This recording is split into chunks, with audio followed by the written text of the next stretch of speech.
ReCalibur, eco-tools in youth work for collective creativity. Hi, and welcome to this ReCalibur video tutorial on a method called circling.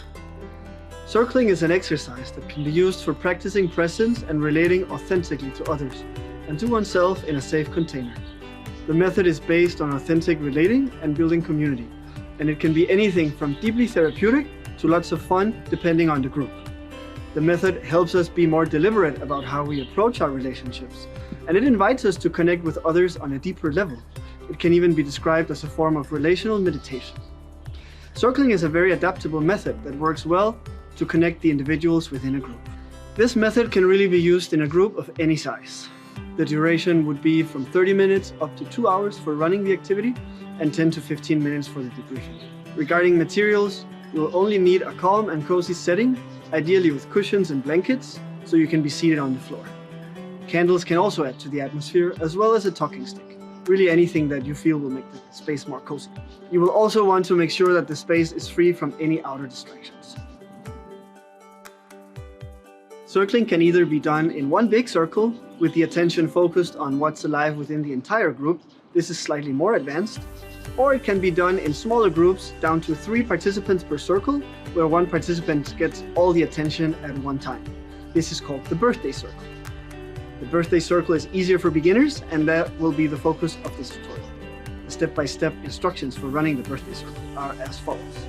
Begin with a short icebreaker activity to set the mood of the group, then briefly explain the main principles of circling to the participants, emphasizing the importance of keeping the focus on what's alive in the present moment for each participant.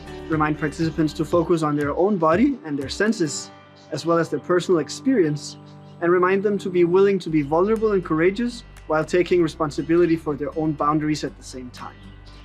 Also remind them that awkwardness and silence is more than welcome, and to trust the flow of the process, as well as having fun. The next step is to divide the group into smaller circles and let the groups decide who will be circled first for a minimum of 3 minutes. The one being circled can share absolutely anything about what's alive in them in the present moment. That could, for example, be, I feel my heart beating faster being at the center of attention. And the other participants in the group will then reflect back to them what they are experiencing as the result of the sharing. That could, for example, be, hearing that, I want to ask how I could help you feel more safe right now. And so on, back and forth in the individual circles. As the facilitator, it's advisable for you to keep the time strict for the activity, as a fair and safe structure supports the individual process. You can hold your fingers up to show the last few remaining minutes.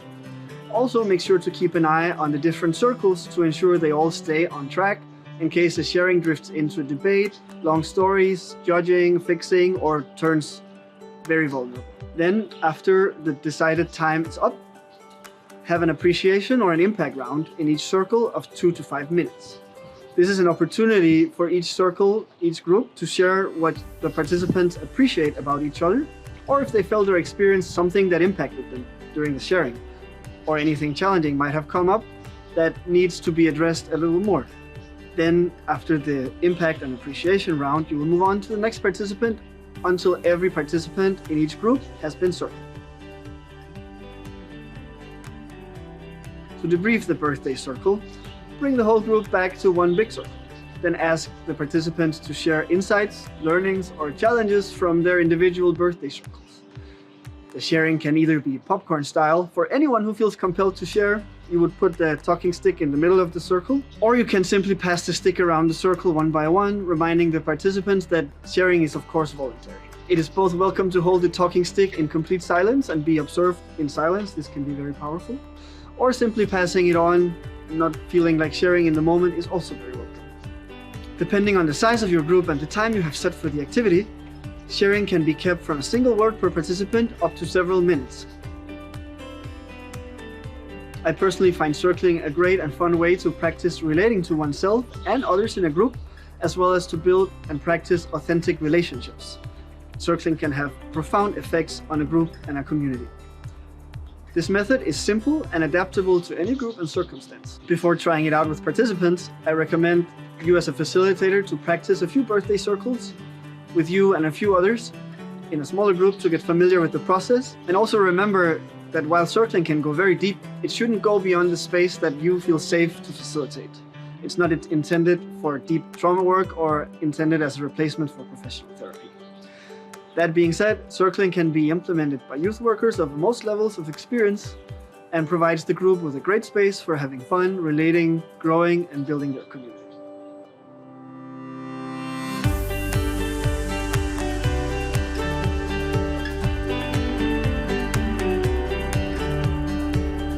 ReCalibur, Eco-Tools and Youth Work for Collective Creativity, is co-founded by the Erasmus Plus program of the European Commission through the Slovak national agency Nava.